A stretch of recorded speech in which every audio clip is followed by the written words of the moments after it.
Welcome to online classes of Shivaji Group of Institution. Myself Arvind Verma. जैसा कि पिछले lecture में आपने फॉर्मेल्डिहाइड की निर्माण विधियाँ, रासायनिक गुण, उपयोग एवं रासायनिक परीक्षण पढ़े। इसके साथ साथ एसेटल्डिहाइड की निर्माण विधियाँ प्रयोगशाला स्तर पर व औद्योगिक स्तर पर आपने पढ़ा। इसी क्रम में हम आपको एसेटल्डिहाइड के कुछ रासायनिक गुण बताएंगे, साथ साथ क्या उपयोग हैं और क्या उसका रासायनिक परीक्षण है। तो आइए एसेटल्डिहाइड के रासायनिक गुण क्या हैं लिखेंगे आप लोग। एसेटल्डिहाइड की रासायनिक गुण, जैसा कि आप पीछे पढ़ चुके हैं, जब एल्डिहाइड कीटोन्स की समान अभिक्रियाएं वहां पर सारे रिएक्शंस की चर्चा हो चुकी है, फिर भी जो कॉमन रिएक्शंस हैं वो हम आपके सामने दोहरा रहे हैं। तो जैसे सबसे कॉमन इसका एसेटल्डिहाइड का है, इसमें अल्फा हाइड्रोजन उपस्थित रहता है। एल्डोल संघनन पढ़ा आपने, क्लेजेन संघनन पढ़ा, ये कुछ कॉमन रिएक्शन हैं और इसमें हेलोफार्म क्रिया भी पढ़ी। तो इस तरह के रिएक्शंस आप पढ़ चुके हैं, फिर भी कुछ कॉमन रिएक्शंस आप लिख लें यहाँ पर। नंबर 1 जानेंगे रासायनिक गुण के अंतर्गत एल्डोल संघनन क्या है। एल्डोल संघनन क्रिया है।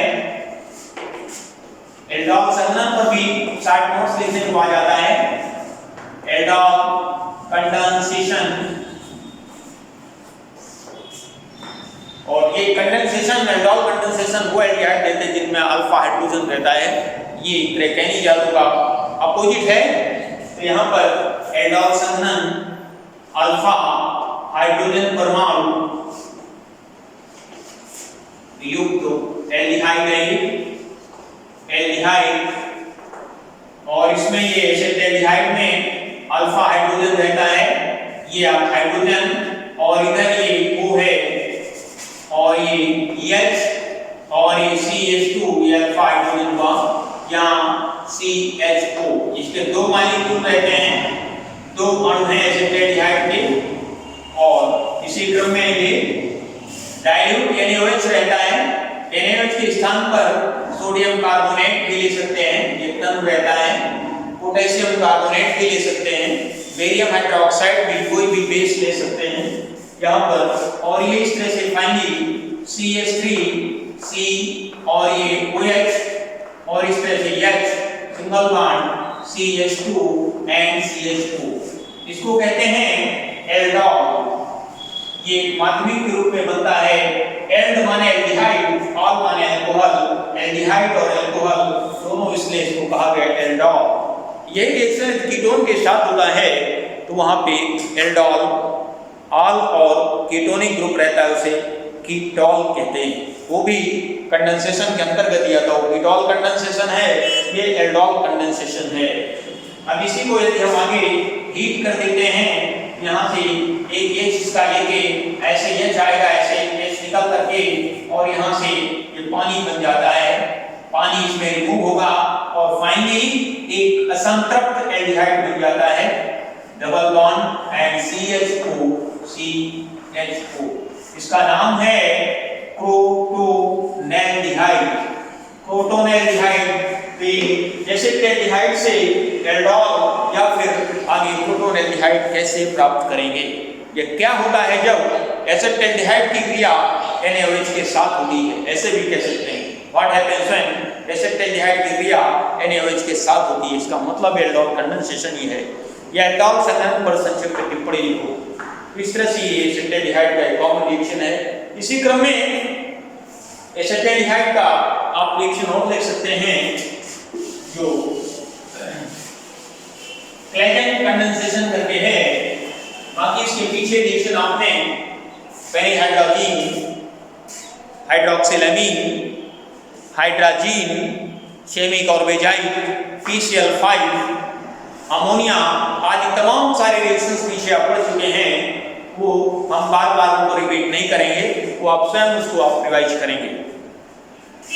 तो इस तरह से दूसरा रिएक्शन आप लिख सकते हैं क्लेजन कंडेंसेशन है ये, क्लेजन कंडेंसेशन।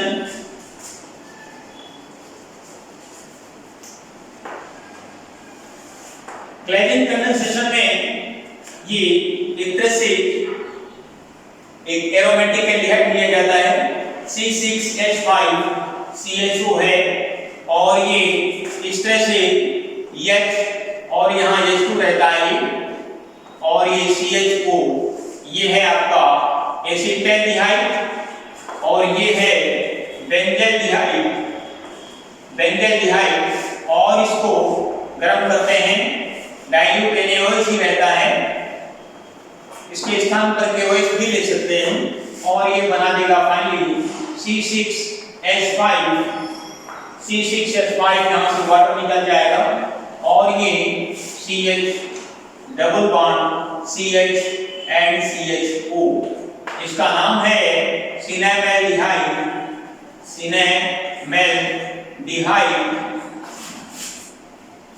तो इस तरह से इसमें क्लेजन कंडेंसेशन कहिए, क्लेजन इसमें प्रक्रिया भी कहलाती है। क्लेजन और इसमें दो वैज्ञानिक हैं, इसके नाम पर यह प्रक्रिया है क्लेजन इसमें रिएक्शन।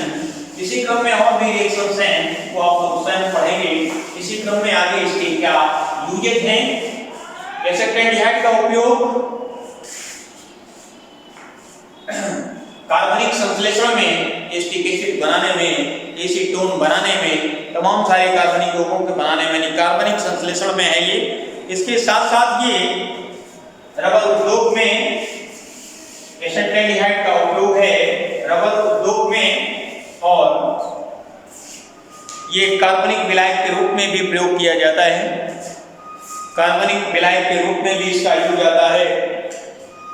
प्लास्टिक उद्योग में भी है एक, जैसा कि कल आपने पढ़ा था, बहुलीकरण के अंतर्गत पैरा एसिटाल्डिहाइड का उपयोग है निद्रा रोग संबंधी औषधि बनाने में, मेटा एसिटाल्डिहाइड का उपयोग है ठोस ईंधन के रूप में स्पिरिट लैंप में। ये सारे इसके उपयोग हैं, यूजेज हैं, तो आप ध्यान देके पढ़ेंगे। इसके साथ साथ इसका रासायनिक परीक्षण दिया गया एल्डिहाइड एसिटाल्डिहाइड है, ये कैसे कंफर्म करेंगे। तो सबसे पहले हम ये पता करेंगे दिए गए अज्ञात यौगिक को कि किस वर्ग का है। तो सबसे पहले वर्ग परीक्षण किया जाता है, जैसा कि पीछे आपने फॉर्मेल्डिहाइड के संबंध में एल्डिहाइड ग्रुप का परीक्षण पढ़ा था, तो बाद में उसे कंफर्म किया था। तो लिखेंगे एसिटाल्डिहाइड का रासायनिक परीक्षण, एसिटाल्डिहाइड का रासायनिक परीक्षण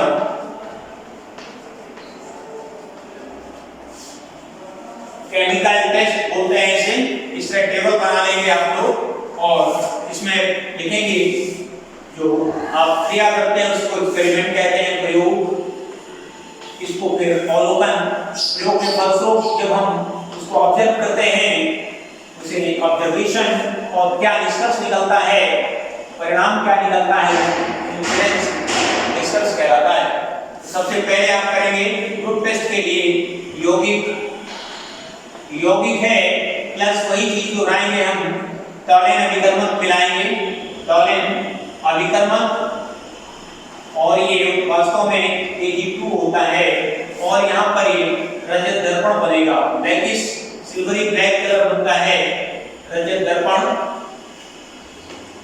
ये Ag बनेगा, और ये ग्रुप के रूप में आता है फॉर्मेल्डिहाइड है।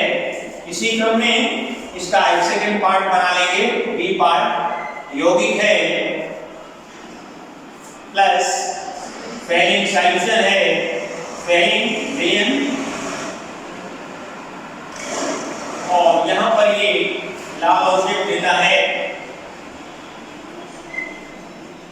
लाल अवशेष, और ये बनता है क्यूप्रस ऑक्साइड, और ये भी ग्रुप के रूप में फॉर्मेल्डिहाइड है, और ये फॉर्मेल्डिहाइड ग्रुप है। और इसका एक फाइनल कंफर्मेटिव टेस्ट भी करना है आपको एसिटाल्डिहाइड का। एसिटाल्डिहाइड का जो कंफर्मेशन है वो कैसे करेंगे, इसके लिए आप ध्यान दें थोड़ा। दिया गया यौगिक एसिटाल्डिहाइड है, इसका रासायनिक परीक्षण कैसे करते हैं। तो इसमें सर्वप्रथम आप क्या करेंगे, ये ग्रुप टेस्ट है सोडियम नाइट्रोफोस्फाइड लेते हैं, सोडियम हाइड्रोक्साइड के साथ इसको हीट करते हैं और पीला भूरा रेगिन बन जाता है। तो ध्यान दें इसमें कन्फर्मेशन कैसे करेंगे, यौगिक प्लस यौगिक का लेंगे जली विलयन, यौगिक का जली विलयन लेंगे प्लस इसमें सोडियम हाइड्रोक्साइड मिलाएंगे और इसमें लाल भूरा रेगिन बनता है, बल्कि पीला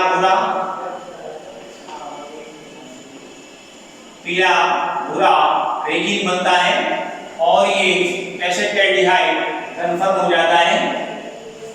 इसमें खटमल जैसी स्मेल भी आती है, एसिटाल्डिहाइड की पहचान है, खटमल जैसी स्मेल भी आती है, टर्माइट्स। ये था एसिटाल्डिहाइड की क्या पहचान है, कैसे जानेंगे दिया गया यौगिक एसिटाल्डिहाइड है।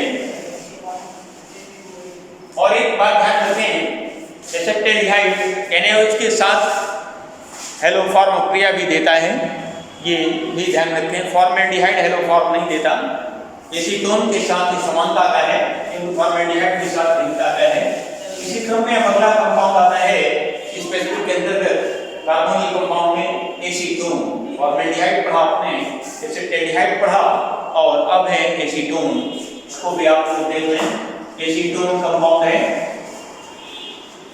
एसीटोन इसका नाम है प्रोपेन 2-ओन या कह सकते हैं प्रोपेनोन। इसके बनाने की क्या विधि है, प्रयोगशाला में इसको कैसे बनाते हैं, ये निर्माण इसका कैसे किया जाता है, निर्माण ये प्रयोगशाला विधि है। इसमें ये कैल्शियम एसीटेट लिया जाता है, कैल्शियम एसीटेट का शुष्क आसवन किया जाता है। यहाँ पर कैल्शियम एसीटेट एसिटिक अम्ल का लवण है, इसका शुष्क आसवन करते हैं। ये कैल्शियम एसीटेट और यहां लिखेंगे शुष्क आसवन, और ये सीधे एसीटोन फॉर्मेशन होता है, एसीटोन बन जाएगा इस तरह से और ये कैल्शियम कार्बोनेट बनता है, ये है एसीटोन। अब इसको हम इसका डायग्राम आप लोग बनाएंगे। इसमें एक कांच का रिटार्ड होता है आसवन क्लास के, जिसमें शुष्क आसवन करते हैं, कंडेंसर के साथ होता है। वो सिस्टम आप बुक की मदद से बनाएंगे और अभ्यास करेंगे। ये लॉन्ग क्वेश्चन में है, प्रिपरेशन में भी सही चित्रानुसार आता है, तो फिर आपको रिएक्शन के साथ चित्र भी बनाना होगा। और लैंग्वेज के बारे में थोड़ा हमने कई बार आपको पहले भी बताया है कि जो लॉन्ग क्वेश्चन होते हैं, प्रिपरेशन मेथड्स हैं, उनमें लैंग्वेज डायग्राम को देख करके क्रिया विधि लिखना स्वयं सीखें, इसकी कोशिश खुद करें। चलिए आगे इसका शोधन कैसे करते हैं, कोई भी लैंग मेथड है तो इसका शोधन अवश्य लिखा करें। शोधन इसका कैसे लिखेंगे, चित्र बनाने के बाद आप लोग लिखेंगे रिएक्शन और इसके बाद शोधन यानी प्यूरिफिकेशन कैसे किया जाता है। प्यूरिफिकेशन, इसमें जो आपका अशुद्ध एसीटोन प्राप्त होता है प्रयुक्त विधि से, अशुद्ध एसीटोन, ये आपका एसीटोन है, ये कैसा है, अशुद्ध है, इम्प्योर, और इसमें सोडियम सल्फाइड का संतृप्त विलयन मिलाकर इसको हिलाते हैं, शेक करते हैं।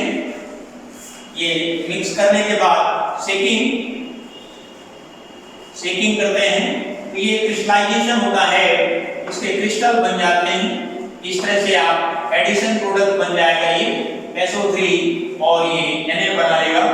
यहाँ पर ये ध्यान रखेंगे सोडियम बाइसल्फाइड और ये H, बल्कि ये आपका सोडियम के क्रिस्टल बना लेता है। ये यहाँ पर ये सीधे बन जाएगा जाकर के सोडियम सल्फाइड है, ये बल्कि सोडियम बाइसल्फाइड है, सोडियम बाइसल्फाइड और ये बना लेगा ये। और इसके पश्चात ये जो सोडियम बाई ये क्रिस्टल बनते हैं, इसकी क्रिस्टल,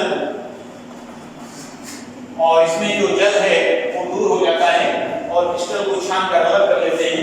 अब ये जो क्रिस्टल बनते हैं, इन क्रिस्टल में सोडियम कार्बोनेट मिलाते हैं, सोडियम कार्बोनेट का विलयन मिलाते हैं। ये जो क्षणिक क्रिस्टल हैं, ये SO3 ये योगशील उत्पाद कहलाएगा, एडिशन है, एडिशन प्रोडक्ट है। और इस तरह से सोडियम Na2CO3 सोडियम कार्बोनेट मिलाने पर इसको हीट करेंगे तो इससे यहाँ पर शुद्ध एसीटोन बन जाता है, शुद्ध एसीटोन बनेगा और सोडियम सल्फाइड बन जाएगा और सोडियम बाई कार्बोनेट बन जाएगा। इस तरह से ये इम्प्योरिटी निकल जाती है और ये शुद्ध एसीटोन बन जाता है। ये थी प्रयोगशाला में एसीटोन कैसे बनाते हैं, उसका सचित्र वर्णन के साथ उसका शोधन कैसे करते हैं। तो पहले आप प्रयोगशाला विधि आती है, उसमें आप डायग्राम बनाएंगे, फिर रिएक्शन लिखेंगे और इसके बाद क्रिया विधि के साथ रिएक्शन लिखेंगे और बाद में शोधन लिखेंगे। ये इसका सिस्टमैटिक तरीका होगा है। अब इसी क्रम में इसके रासायनिक, इसके औद्योगिक निर्माण कैसे करते हैं वो भी देख लें आप। नंबर 2 डालेंगे औद्योगिक निर्माण। औद्योगिक निर्माण के अंतर्गत ये सेकेंडरी अल्कोहल लिया जाता है, सेकेंडरी अल्कोहल CHOH, और इसको हीट किया गया है, इसको बल्कि ऑक्सीडाइज करेंगे, बल्कि ये हाफ O2 लिया गया है यहाँ पर और ये एक ही कैटालिस्ट है, 300 डिग्री सेल्सियस लिया गया है और ये सीधे आपका CH3 and CH3 and CO formation है और ये फाइनली H2O बना देगा। ये है आपका एसीटोन, ये औद्योगिक स्तर पर है। इसके एक मेथड और देखेंगे आप, फ्रॉम एसिटिक एसिड से कैसे बनाते हैं। ये आपका एसिटिक एसिड है, एसिटिक एसिड के 2 मॉलिक्यूल लिए गए हैं, यहाँ पर एसिटिक एसिड के 2 मॉलिक्यूल लिए गए हैं और यहाँ पर ये एल्यूमिना एज ए कैटालिस्ट और थोरियम ऑक्साइड लिया गया है। ये 300 से 400 डिग्री सेल्सियस टेम्परेचर अप्लाई किया गया है और ये इस तरह से CH3 and CH3 CO and इसके साथ साथ यहाँ पर ये CO2 और वाटर, 2 चीजें निकलेगी, वाटर एंड CO2 गैस निकल जाती है। ये है एसीटोन, एसिटिक अम्ल से एसीटोन, आइसोप्रोपिल अल्कोहल है ये, आइसोप्रोपिल अल्कोहल, और ये है एसिटिक अम्ल के 2 मॉलिक्यूल लिए गए हैं, 2 अणु लिए गए हैं। तो ये थी इसकी इंडस्ट्रियल प्रोसेस। अब रासायनिक गुण के अंतर्गत इसके कुछ महत्वपूर्ण हैं रिएक्शंस हैं, पीछे भी आपने पढ़ा। एल्डिहाइड कीटोन के समान, एल्डिहाइड के समान कीटोन की अभिक्रियाएं, भिन्न अभिक्रियाएं, तो यहाँ पर बहुत सारे रिएक्शंस हैं। एल्डोल संघनन में कीटोल बनाता है, मेसेटिलीन ऑक्साइड बनाता है। जब ये डिफरेंट एल्डिहाइड रहते हैं तो इसमें वो जब 2 कीटोन आपस में मिलते हैं कीटोल बनता है और कीटोल को फर्दर आगे जब हीट कर देते हैं तो उसे मेसेटिल ऑक्साइड बन जाता है, मेसेटिल ऑक्साइड। तो आप लोग लिखेंगे, ये है रासायनिक गुण है, केमिकल प्रॉपर्टीज करके रासायनिक गुण के अंतर्गत रासायनिक गुण के अंतर्गत आप लोग लिखेंगे सबसे पहले एसीटोन है CO एंड CH3, बल्कि इसको आप ऐसे लिखें O एंड CH3 और ये O प्लस ये 2H है यहाँ पर, ये H आएगा और ये CH2 CO एंड CH3, ये 2 अणु हैं इसके एसीटोन के और इसको बेरियम हाइड्रोक्साइड के प्रेजेंस में हीट किया जाता है और इस तरह से ये पहले कीटोल फॉर्मेशन होता है, कीटोल फॉर्मेशन इस तरह से, और ये इसमें CH ये आ जाएगा आपका सीधे COH और ये CH2 CO एंड CH3। अब इसको फर्दर हीट कर देंगे तो यहाँ से वाटर निकलेगा, यहाँ से पानी निकल जाएगा और ये सीधे C double bond CHO and CH3, इसका नाम है मेसिटिल ऑक्साइड बना देता है। ये इसका बहुत इंपॉर्टेंट रिएक्शन है कि ये कीटोन और मेसिटिल ऑक्साइड बनता है। एसीटोन के और भी कॉमन रिएक्शंस दिए गए हैं। इसके साथ साथ इसके क्या यूजेज हैं। यूजेज के अंतर्गत आप लोग लिखेंगे ये क्लोरीटोन नामक औषधि, जैसा कि पढ़ा पीछे आपने, एसीटोन का रिएक्शन क्लोरोफॉर्म के साथ क्लोरीटोन नामक औषधि बनाने में आता है, वो एक तरह से ड्रग के रूप में आता है।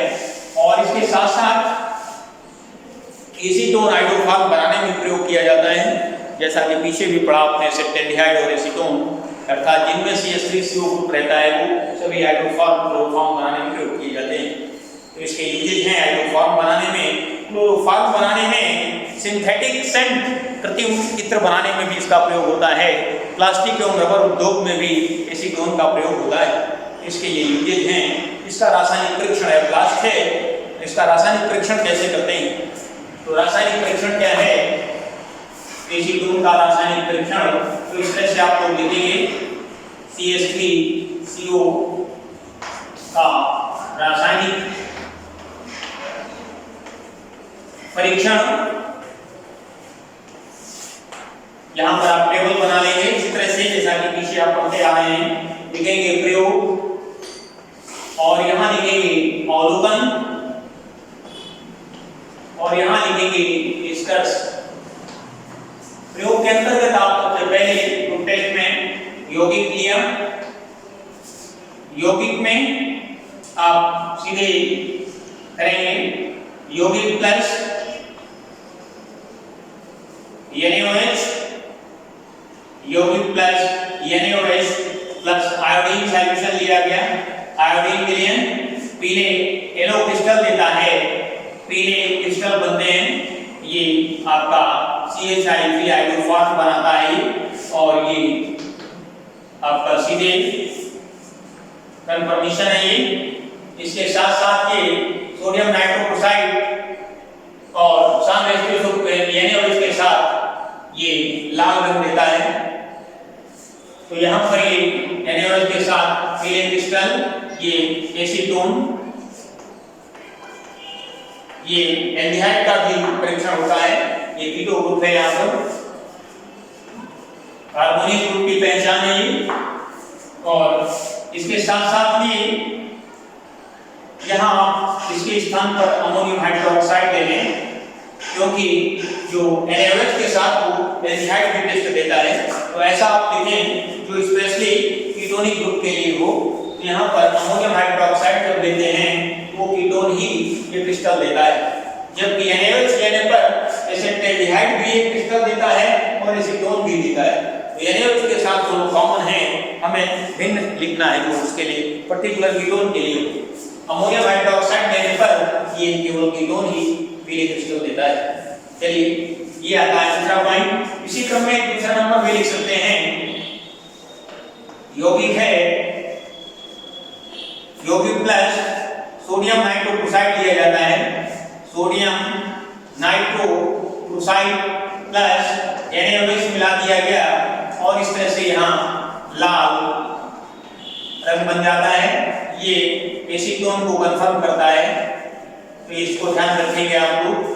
इस तरह से आपका स्पेसिफिक ग्रुप खत्म है, एल्डिहाइड कीटोन्स खत्म होता है। अगले लेक्चर में हम आपको कार्बोक्सिलिक एसिड के बारे में समझाएंगे। आइए मोनोकार्ब एलिफेटिक फॉर्मिक एसिड के बारे में हम आपको बताएंगे। एलिफेटिक मोनोकार्बोक्सिलिक पहला अम्ल है, इसमें ऐसे लिखेंगे मोनो कार्बोक्सिलिक अम्ल।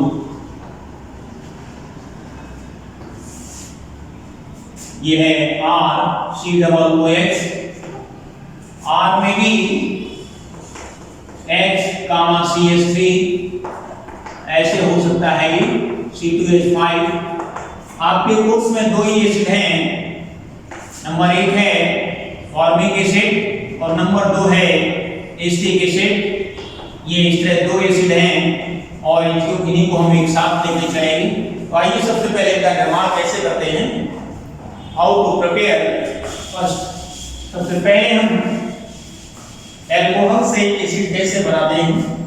अल्कोहल से एसिड, ये आपके पास लिखा हुआ है, ये निर्माण है इनका। मोनोकार्बोक्सिलिक एलिमेटिक अम्लों का निर्माण है कि सामान्य विधियां हैं। सामान्य विधियों में नंबर 1 है अल्कोहल से अल्कोहल से कार्बोक्सिलिक अम्ल कैसे बनाएंगे। इसमें से समतुल्य अल्कोहल लिया जाता है। फॉर्मिक अम्ल बनाना है तो 1 कार्बन का, एसिटिक अम्ल बनाना है तो 2 कार्बन का, और ये प्रबल ये आपका सीधे KMnO4 लिया गया है। और ये एसिडिक मीडियम या फिर इसके साथ साथ K2Cr2O7 ये भी एसिडिक मीडियम में ले सकते हैं। यही चीज यहाँ पर भी लेंगे, सीधे आप ध्यान रखेंगे। और ये ऑक्सीडाइजिंग का काम करेगा। यहाँ पर ये नेसेंट ऑक्सीजन आएगी, ये KMnO4 है एसिडिक मीडियम में, और ये सीधे इसका नाम है मेथिल अल्कोहल, और ये है एथिल अल्कोहल, और ये सीधे बदल जाता है HCOOH, और ये सीधे बदल जाता है एसिटिक एसिड। इसका नाम है फॉर्मिक एसिड और इसका नाम है एसिटिक एसिड। तो इस तरह से जनरल रिएक्शंस हैं और ये आपको विशेष रूप से पढ़ना है।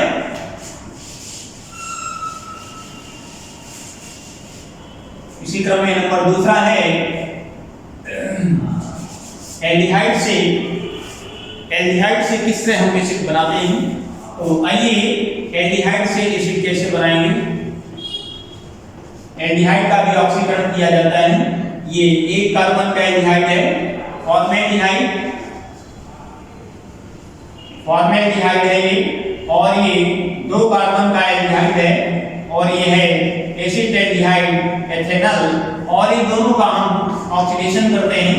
यहाँ पर आप K2Cr2O7 या Na2Cr2O7 sodium dichromate, Tollens Regent या फैलिक विलयन कोई भी ऑक्सीकारक ले सकते हैं। पोटेशियम डाइक्रोमेट, अम्लीय पोटेशियम डाइक्रोमेट, अम्लीय सोडियम डाइक्रोमेट, या फिर टॉलेंस अभिकर्मक, या फिर फैलिक विलयन, कोई भी ऑक्सीकारक लेकर के एल्डिहाइड को डायरेक्ट एसिड में बदल सकते हैं। ये आपका है H2SO4। इसी तरह से ये नेसेंट ऑक्सीजन देगा, और ये भी K2Cr2O7, और ये H2SO4 नेसेंट ऑक्सीजन देगा, और इसी में COOH एंड CH3COOH में बदल जाता है। ये है फॉर्मिक एसिड और ये है एसिटिक एसिड। इसी तरह से साइनाइड के जलयोजन से भी कैसे बनाते हैं। तो ये तीसरी मेथड है एसिड बनाने की। नंबर 3 है ये साइनाइड से अम्ल का निर्माण है। साइनाइड के रूप में आप जितने कार्बन का आपको एसिड बनाना है उतने कार्बन का साइनाइड लीजिए। यहाँ 2 कार्बन का साइनाइड लेना है। ये इस तरह से ये आपका हाइड्रोजन साइनाइड या मिथिल साइनाइड, और इसका हाइड्रोलिसिस करते हैं। H2O है और ये H2O है, यहाँ 2 ले लीजिए, और इसके साथ साथ ये यहाँ पर H आयन और ये डाइल्यूट H2SO4 लिया गया है, यहाँ पर H और ये डाइल्यूट H2SO4, और इस तरह से ये, और ये सीधे आपका HCOOH और ये NH3 अमोनिया फॉर्मेशन हो जाता है। COOH एंड ये NH3 अमोनिया फॉर्मेशन। इस तरह से ये मेथड थी इसकी बातें, इसके कुछ रासायनिक गुण भी हैं, मेथड्स और भी हैं, उन्हें आप पढ़ेंगे। अब इसके अंतर्गत इसके रासायनिक गुण आते हैं। तो आइए एलिफैटिक मोनोकार्बोक्सिलिक अम्लों के रासायनिक गुण हैं। फॉर्मिक अम्ल और एसिटिक अम्ल के रासायनिक गुण क्या हैं, हम कोशिश करके एक साथ आपको समझाने का प्रयास कर रहे हैं। और उसमें आते हैं रासायनिक गुण। जिस तरह की बेंजोइक एसिड के बारे में पढ़ा, कार्बोक्सिलिक समूह के हाइड्रोजन पर आधारित प्रक्रियाएं, कार्बोक्सिलिक समूह के OH पर आधारित प्रक्रियाएं, कार्बोक्सिलिक समूह के CO समूह पर आधारित प्रक्रियाएं, संपूर्ण कार्बोक्सिलिक समूह पर आधारित अभिक्रियाएं व बेंजीन रिंग पर आधारित अभिक्रियाएं। इस तरह से आपने 5 प्रकार की अभिक्रियाएं पढ़ी। इसी क्रम में ठीक इसी तरह यहाँ पर भी है कार्बोक्सिलिक समूह के H पर आधारित अभिक्रियाएं, OH समूह पर आधारित अभिक्रियाएं, CO समूह पर आधारित अभिक्रियाएं और इसके साथ साथ COOH समूह पर आधारित अभिक्रियाएं व एल्किल समूह पर आधारित अभिक्रियाएं। तो आइए एलिफेटिक एसिड के बारे में आप देखें। सबसे पहले नंबर 1 है CO समूह के हाइड्रोजन परमाणु पर आधारित अभिक्रियाएं। ये हाइड्रोजन यहाँ पर हटता है केवल, इसमें है सबसे पहले पार्ट लिखा जाएगा अम्लीय सामर्थ्य। इसको A पार्ट डाल लीजिए। नंबर 1 अम्लीय सामर्थ्य है। अम्लीय सामर्थ्य के बारे में जैसे कि पढ़ा आपने, ये R है COOH, ये कॉमन मैंने ले लिया और इस तरह से ये यहाँ पर इसको ऐसे भी दिखा सकते हैं।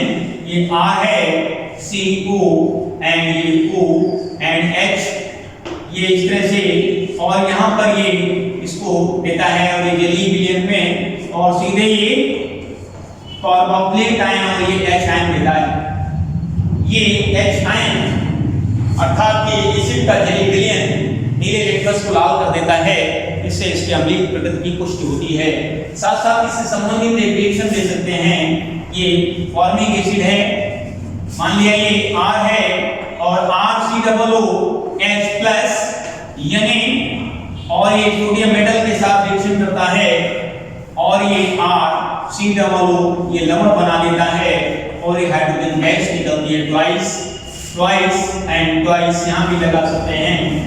इस तरह से इसके स्थान पर फॉर्मिक एसिड है, यहाँ पर सोडियम फॉर्मेट, यहाँ पर एसिटिक एसिड है तो सोडियम एसिटेट, और इस तरह से ये हाइड्रोजन गैस बन जाती है।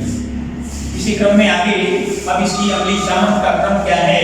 जैसा कि बेंजोइक एसिड के बारे में आपने पढ़ा था, बेंजोइक एसिड की जो सामर्थ्य है वो उस पर उपस्थित द्वितीय प्रतिस्थापी के द्वारा उत्पन्न प्रेरण प्रभाव, अनुनाद प्रभाव और साथ साथ आर्थो प्रभाव, 3 प्रभाव के द्वारा बेंजोइक एसिड की अम्लीय सामर्थ्य की व्याख्या की जाती है। ठीक यहाँ पर क्योंकि एल्किल समूह में कोई रिंग नहीं होता, कोई संयुग्मी तंत्र नहीं होता। संयुग्मी तंत्र का मतलब है रिंग फॉर्म में कार्बन श्रृंखला हो या स्टेट चेन हो, सिंगल डबल अल्टरनेट एकांतरण एकल द्विबंध की व्यवस्था होनी चाहिए। ऐसे तंत्र को संयुग्मी तंत्र कहते हैं। एल्किल समूह में कहीं कोई डबल या सिंगल बॉन्ड की अरेंजमेंट, टोटल सिंगल बॉन्ड रहता है, इसलिए यहाँ पर कोई भी अनुनाद प्रभाव या मेसोमेरिक प्रभाव काम नहीं करता। यहाँ पर केवल आई इफेक्ट काम करता है। तो मोनोकार्बोक्सिलिक एसिड यानी एलिफेटिक एसिड्स की जो सामर्थ्य की व्याख्या है वो केवल आई इफेक्ट पर निर्भर करती है। यदि -I प्रभाव उत्पन्न करने वाले समूह जुड़ जाते हैं तो सामर्थ्य बढ़ जाती है, और यदि धनात्मक I प्रभाव वाले समूह जुड़ जाते हैं तो वहाँ पर सामर्थ्य घट जाती है। तो आइए अम्लीय सामर्थ्य का क्रम क्या है। जैसे ये आपके सामने है, फॉर्मिक एसिड है, यहाँ I इफेक्ट 0 है, H का प्रेरण प्रभाव 0 होता है। इसी क्रम में ये आपका ये है CO आ गया, और ये इस तरह से यहाँ पर ये प्रेरण प्रभाव, एल्किल समूह जो होते हैं वो धनात्मक प्रेरण प्रभाव उत्पन्न करते हैं +I इफेक्ट। और जैसा कि मैंने बताया +I इफेक्ट में ये इधर को पुश करेगा, यहाँ से ये तो चलेगा लेकिन ये इधर इसको धकेलेगा और ये इसके निकलने में दिक्कत आएगी। ये समूह इसके ऊपर डेंसिटी को बढ़ाएगा और ये इसको बांध लेगा मजबूती से। H का निकलना डिफिकल्ट हो जाएगा। H का निकलना डिफिकल्ट होने का मतलब अम्ल दुर्बल हो जाएगा। तो इस तरह से धन प्रभाव बढ़ने के साथ, इसी क्रम में ये CH3 है, कार्बन श्रृंखला बढ़ने के साथ ये धन प्रभाव भी बढ़ेगा और अम्लीय सामर्थ्य क्रमशः घटती जाती है। ये इस तरह से अम्लीय सामर्थ्य घटती जाएगी और ये यहाँ I प्रभाव और बढ़ जाएगा। ये कार्बोक्सिलिक कार्बन से लगे एल्किल समूह में कार्बन की संख्या बढ़ने के साथ +I इफेक्ट बढ़ेगा और उस अम्ल की सामर्थ्य घटती चली जाएगी। ये सबसे प्रबल अम्ल हुआ, ये ऑर्डर रहता है, इसका ध्यान रखें। धनात्मक प्रेरक प्रभाव बढ़ने के कारण अम्ल की सामर्थ्य घटती है। इसी क्रम में अब ऐसा हम आपके सामने उदाहरण रखते हैं जिनमें आई इफेक्ट आता है, माइनस आई। ध्यान दें, ये आपका एसिटिक एसिड है, एसिटिक अम्ल आता है COOH, और इसमें इस एसिटिक अम्ल का एक हाइड्रोजन हैलोजन द्वारा हट जाता है, और हैलोजन जो होते हैं माइनस आई इफेक्ट वाले होते हैं, इनकी विद्युत ऋणात्मक क्षमता अधिक होती है, इसलिए इलेक्ट्रॉन पेयर को अपनी ओर खींचते हैं, CH2OH। इसी तरह अब यहाँ पर 2 Cl आ गए और ज्यादा खींचेंगे, जैसे वहां एल्केन की संख्या बढ़ने से सामर्थ्य घट रही थी, वैसे यहाँ हैलोजन की संख्या माइनस आई बढ़ने से सामर्थ्य बढ़ती जाएगी, CH2OH। इसी क्रम में ये यहाँ पर Cl ये सामर्थ्य आ जाएगी इस तरह से, एंड COOH। इस तरह से आप ध्यान देंगे, यहाँ पर एक H रह जाएगा, यहाँ 2 H हैं, ये सामर्थ्य का क्रम चलेगा ऐसे सामर्थ्य जाएगी इसकी। ये trichloro acetic acid, dichloro acetic acid, monochloro acetic acid और एसिटिक एसिड दुर्बलता का कारण है। मोनोक्लोरो एसिटिक से मोनोक्लोरो प्रबल, उसका कारण है क्लोरो समूह के माइनस आई प्रभाव के कारण पूरे समूह से लेकर हाइड्रोजन का निकलना अपेक्षाकृत आसान हो जाता है। डाई में और आसान हो जाता है, ट्राई में और आसान हो जाता है, और जिस अम्ल से हाइड्रोजन जितना आसानी से निकलता है सरलता से, वो उतना ही प्रबल होता है। इस तरह से ये क्रम था। इसी में अब एक ऑर्डर और हम आपको बताने की कोशिश करेंगे। ये F लगा है, अब ये आपका CH2 है, COOH है, यहाँ पर भी ये I है, ये Cl है, फिर I है, CH2 COOH है, यहाँ पर भी R है, ये भी माइनस I है, CH2 COOH है, और इसी क्रम में यहाँ I इफेक्ट आता है, I के साथ में भी। यहाँ पर सबसे ज्यादा माइनस आई किसका होता है, विद्युत ऋणात्मक क्षमता। माइनस आई का मतलब साझे के इलेक्ट्रॉन युग्म को अपनी ओर खींचना। यहाँ फ्लोरीन की विद्युत ऋणात्मक क्षमता सबसे अधिक है, तो माइनस आई सबसे अधिक इसका है, इसलिए सबसे प्रबल ये होगा। ये और देखिए यहाँ पर एक कंपटीशन की चीजें हैं, पीएचडी अम्लीय सामर्थ्य का क्रम, विभिन्न प्रकार के प्रतिस्थापी मोनोकार्बोनिल अम्लों के अम्लीय सामर्थ्य का क्रम क्या है। इसी क्रम में आपको रिएक्शंस आते हैं जो OH समूह पर निर्भर करते हैं। ध्यान दें, नंबर 2 डालिए, नंबर 3। अब ये है एसिड के OH समूह की अभिक्रियाएं हैं, OH समूह की अभिक्रियाएं, OH समूह पर आधारित अभिक्रियाएं आप जैसा पढ़ते आ रहे हैं। ये HCOOH और ये एसिटिक एसिड है COOH, और ये HO and C2H5। ईस्टरीकरण जैसा कि आपने पढ़ा है, ईस्टरीकरण यहाँ पर भी HO C2H5, यहाँ पर OH, एंड ये इस तरह से ये H2SO4 के प्रेजेंस में रहता है, यहाँ पर पानी निकल जाएगा और ये सीधे HCOO-C2H5 एथिल फॉर्मेट, और ये है एथिल एसीटेट, ये ईस्टर फॉर्मेशन होता है। ये क्रिया ईस्टरीकरण कहलाती है। ये नंबर 1 डालेंगे, एस्टरीकरण होता है, ये ईस्टर फॉर्मेशन है जब अल्कोहल और एसिड मिलके इस तरह देते हैं। ये है आपका एथिल फॉर्मेट और ये है एथिल एसीटेट, और ये दोनों ईस्टर होते हैं, खुशबूदार एलिफेटिक पदार्थ होते हैं। इसी क्रम में एक रिएक्शन और भी लिख सकते हैं, ये इसी में जो कि OH समूह से है, HCOO है, Cl CH3 COOH H and H, और ये PCl5 से रिएक्शन देता है। PCl5 के जगह सल्फाइल क्लोराइड SOCl2 भी दे सकता है, ध्यान रखें। और ये आपका PCl5 से रिएक्शन दे रहा है, और ये HCOCl ये है फॉर्मिल क्लोराइड, और ये POCl3 एंड HCl बनाता है। और इसी तरह से ये acetyl chloride and POCl3 and HCl बनाता है।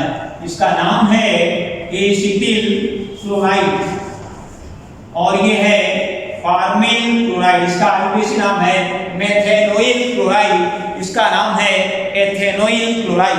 तो ये थे रिएक्शंस जो एसिड OH समूह पर हैं। अब कुछ रिएक्शंस ऐसे हैं जो इसके CO समूह पर निर्भर करते हैं। अभी लिखेंगे ये आपका है CO समूह की अभिक्रियाएं हैं, CO समूह की अभिक्रियाएं। इसके अंतर्गत आपके पास ये है CO है और यहाँ पर खासकर ये अपचयन अभिक्रियाएं आती हैं। यहाँ अपचयन अभिक्रियाएं आएंगी, CO समूह का अपचयन होता है, यहाँ हाइड्रोजन आएगा और इस तरह से ये लिथियम एल्युमिनियम हाइड्राइड जुड़ेगा और ये लिथियम एल्युमिनियम हाइड्राइड और ये 4H आ जाएगा। 4H के साथ में इसमें ये ग्रुप सीधे CH2 में कन्वर्ट हो जाता है और यहाँ पर सीधे आपका CH2 और ये बन जाएगा जाकर के H। ये मान करके चलिए आप सीधे ये अल्कोहल फॉर्मेशन हो जाता है CH2 यानी ये आपका H और ये बन जाएगा CH2 और ये बन जाएगा मेथिल अल्कोहल फॉर्मेशन है, ये मेथिल अल्कोहल फॉर्मेशन हो जाएगा, मेथिल अल्कोहल और ये पानी निकल जाएगा। ये है इसका रिएक्शन जब लिथियम एल्युमिनियम हाइड्राइड से लेते हैं रिएक्शन।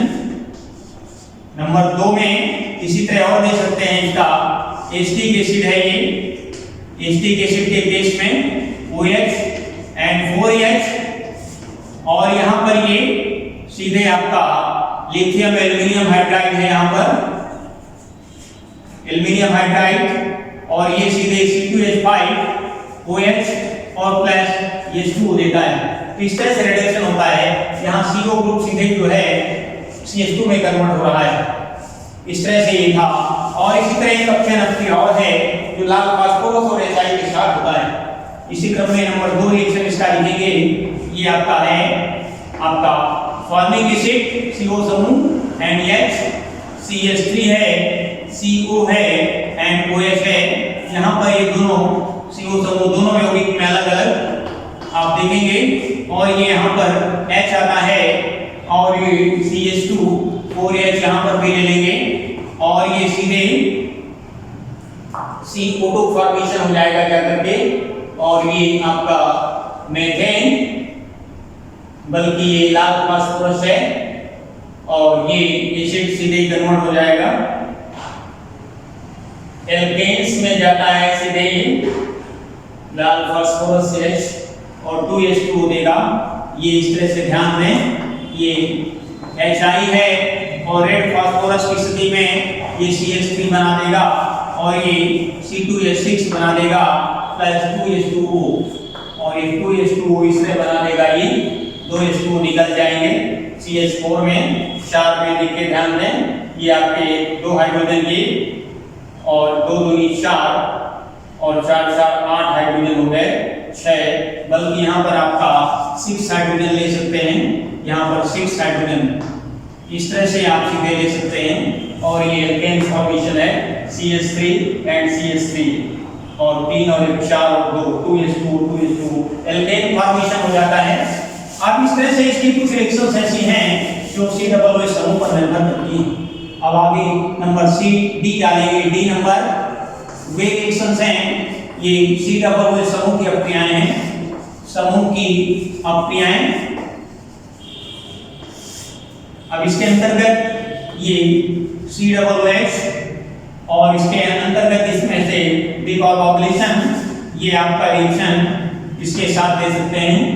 यहाँ पर भी सीधे CO समूह पूरा जाता है, ये NaOH से क्रिया होगी, ये सीधे सोडियम या इसको ऐसे भी कर सकते हैं अमोनिया से क्रिया करा दीजिए, NH3 है ये CH3 COOH4, इसको हीट कर देंगे और हीट करने से यहाँ पानी निकलेगा यहाँ से यहाँ और ये CH3 एसिटामाइड बन जाएगा, एसिटामाइड और ये P2O5 एक निर्जलीय कारक है, यहाँ से पानी को निकाल लेगा और फाइनली CH3CN बना देगा।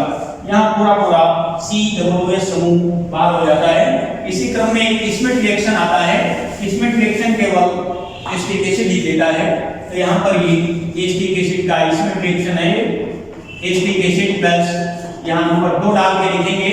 इसमें ट्रिएक्शन SCH हीरामाइड DT, इसमें ट्रिएक्शन है ये, और ये N3H ये है हाइड्राजोइक एसिड है ये, और इसके प्रेजेंस ऑफ H2SO4 है, और ये CH3 और ये मेथिल एमीन फॉर्मेशन होगा CO2, और ये M2 गैस इससे बना देता है।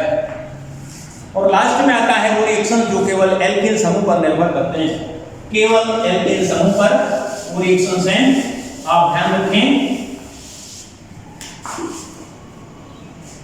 नंबर आता है ABCDE, एल्किल समूह पर आधारित अभिक्रियाएं हैं।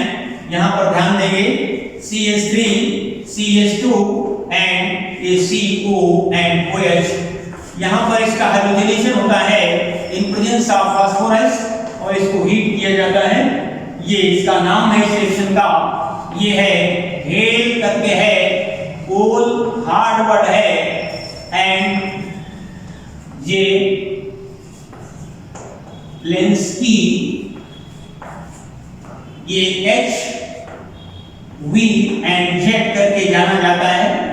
ये प्रेजेंस ऑफ ये फास्फोरस रहता है, और ये अल्फा हाइड्रोजन है, यहां से हटेगा ये CH3 CH and Cl and COOH, ये नाम है अल्फा क्लोरोएस्टिक एसिड। फर्दर अगला ये यहां से फिर HCl निकलेगा, यहां से HCl निकलेगा, और ये CH3 and CHCl2 and COOH, alpha and alpha dichloro acetaldehyde या प्रोपेनोइक एसिड कहलाएगा ये, डाइक्लोरोप्रोपेनोइक, क्योंकि 3 कार्बन हो गए। तो ये थे इसके विभिन्न प्रकार के रिएक्शंस के क्या यूजेज हैं, वो आप लोग स्वयं पढ़ेंगे। इसके अंतर्गत एसिटिक अम्ल की कुछ अभिक्रियाएं दी हुई हैं। इसमें एक विधि है निर्माण की, औद्योगिक निर्माण विधि, शीघ्र सिरका विधि, और ग्लिसरॉल बनाने की एक प्रयोगशाला विधि दी गई, फॉर्मिक अम्ल बनाने की ग्लिसरॉल और ऑक्जेलिक अम्ल के साथ ये रिएक्शन आप लोग स्वयं पढ़ लेंगे। और इस तरह से कोर्स आपका आज का लेक्चर खत्म होता है। Thank you very much.